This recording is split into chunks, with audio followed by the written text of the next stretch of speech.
Well, federal prosecutors about to lift the curtain on a major investigation. The Chronicle now reporting a recalled Oakland Mayor Sheng Thao has been indicted by a federal grand jury. The FBI and other federal agencies raiding the Oakland Mayor's home. Want to show you now some video of that. Here you can see some of the activity there at the bottom of your screen.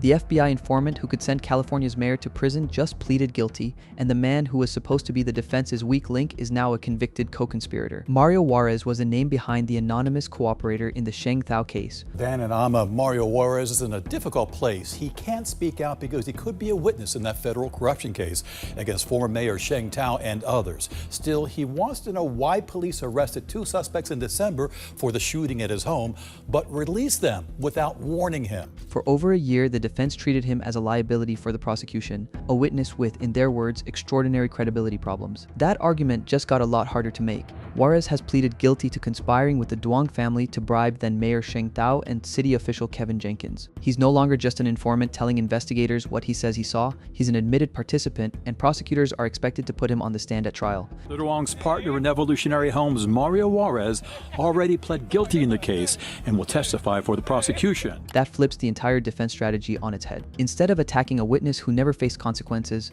Thao's lawyers now have to attack a man who's already accepted a felony conviction, while prosecutors get to tell the jury he had every reason to lie for the Duongs and none left to lie for himself. The United States Department of Justice's Justice Manual requires the government to look carefully at its prosecutions to ensure that the actions that they take. Both sides can spin that. What matters is what his plea opens the door to, because once Juarez started cooperating, a much bigger picture came with him. It starts with a night nobody saw coming. May 3rd, 2024, Juarez, according to court filings, showed up at the Evolutionary Homes office and found himself locked out. Not misplaced key locked out, cut off locked out. He confronted the Duongs, and according to what's now in the record, he threatened to expose the scheme. Joining us, I'm Dan Ashley. And I'm Amma Dates. It was a grueling 3 hours in federal court today for the FBI case against former Oakland Mayor Sheng Thao and others. Yeah, the prosecution and defense arguing over what and how much of evidence the jury should see and hear. What happened next is where this stops sounding like a white-collar corruption case and starts sounding like something else entirely. Juarez alleges he was assaulted. He says he was robbed, a gold chain, a watch, his phone, gone. Weeks later, FBI agents searched Andy Duong's residence. Inside, they say, were the items Juarez said had been taken from him. Prosecutors haven't called this a mob shakedown. They don't need to.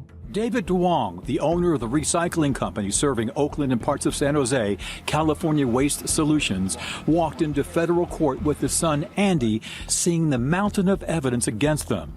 A cooperating witness getting allegedly beaten and robbed by the same people he was about to turn on is the kind of detail that changes how a jury hears everything else in this case, and it gets stranger. Buried in the filings is a text message allegedly sent by Andy Duong, referencing a police officer he'd known for years. "One of my personal OPD will contact me tomorrow," he wrote, according to the government. Prosecutors haven't charged that officer. ABC 7 Eyewitness News reporter Dan Noyes is here with the latest on the trial that's set to start in just 2 months. Amma and Dan, there is so much evidence in this case. Secret cell phone videos, text messages, massive computer files, and more. The judge thought they could get the trial done in 5 weeks, but now it's looking more like 6. Nobody's alleging a badge was used to break the law here, but the message raises a question the case hasn't answered yet. How deep did the Duong family's relationships run inside Oakland's institutions? And who else believed they had a personal line to law enforcement when things got uncomfortable? For now, that's an open thread, but it's one investigators are still pulling on. Then there's the tape.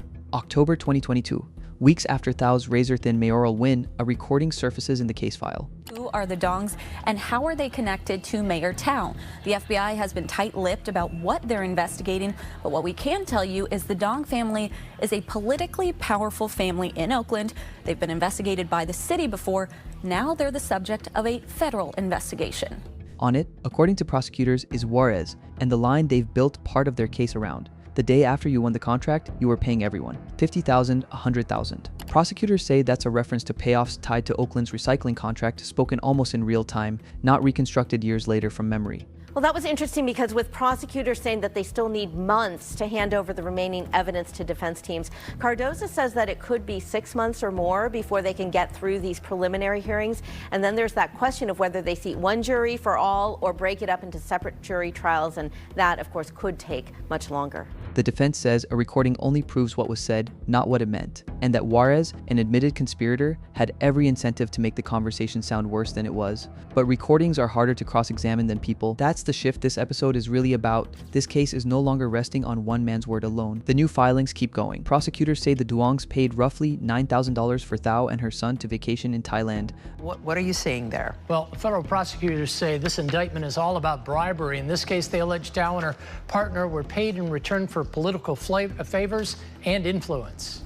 A trip the government argues fits the same pattern as the campaign mailers and the no-show job. Benefits flowing to Thao's household outside of any public disclosure. Then, a January 2024 recording, allegedly Andy Duong, discussing the recall campaign gathering steam against Thao while pushing for continued cooperation on evolutionary homes units. Key players in a City Hall corruption and bribery scandal involving former Oakland Mayor Sheng Thao were back in court today. And we're now getting a better idea of the timeline for the looming trial. His alleged line, "Better start acting right." Prosecutors read that as pressure. The defense reads it as two associates venting about politics, and then the texts, names that hadn't surfaced before: Julie Wedge, Cesley Frost, Larry Gallegos. KTV's Jenna Katsuyama was inside the courtroom for this hearing and joins us now live with more on what unfolded. Jenna? Alex, we were there as Sheng Thao and her attorney came in. This was a routine procedural hearing, but still, there was some very interesting new information that we heard that came out in the courtroom. One message in the filings reads, according to prosecutors, all deals are cut. Your friends at the mayor's office are working close with Sheng. Investigators say that message points to a wider circle around City Hall than anyone realized. Who Wedge, Frost, and Gallegos actually are and what role each played is likely to come out at trial. Right now, their names in a paper trail prosecutors are still connecting. None of this proves the case. A recording, a text, a paid vacation, prosecutors still have to convince a jury that an actual corrupt agreement existed, not just a tangle of relationships that looks bad in hindsight. Thao has pleaded not guilty, so have the Duongs. Federal officials released a lot of new information in just the past few hours. Within the past hour, recalled mayor of Oakland, Sheng Thao, was arraigned in federal court where she pleaded not guilty. The trial is still set for October 19th in Oakland, where more than 70 witnesses are expected to testify. But walk back to where this episode started.